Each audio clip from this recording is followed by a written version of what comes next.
మొదటిసారిగా ఈ విషయం గుర్తించిన మహానాయకుడు నందమూరి తారక రామారావు గారు.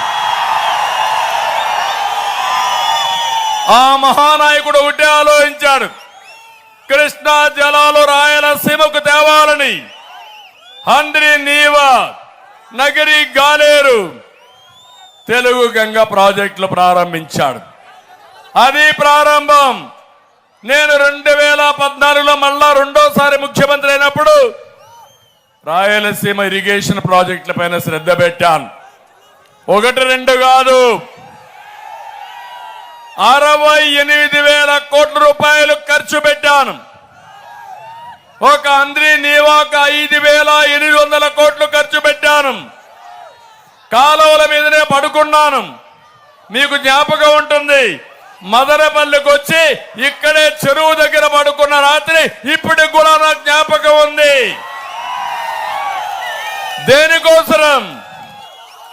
కాలువలు పూర్తి కావాలని, వారం రోజులకు ఒక్కసారి నీళ్లు ఇచ్చే మదనపల్లిలో త్రాగునీటి సమస్య పరిష్కారం కావాలని, ప్రతి ఒక్క ఎకరాకు నీళ్లు ఇవ్వాలని నేను ముందుకెళ్ళా.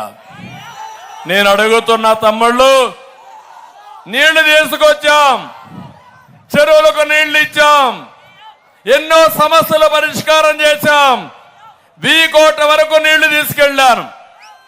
ఈరోజు అడుగుతున్నా, 5 ఏళ్ళు అయ్యింది, ఒక్క టీఎంసీ నీళ్లు వచ్చాయా చిత్తూరు జిల్లాకి? వచ్చాయా అని మిమ్మల్ని అడుగుతున్నా. మదనపల్లికి వచ్చాయని నేను అడుగుతున్నా. ఒక ఎకరాకు నీళ్లు ఇచ్చారా అని నేను అడుగుతున్నా.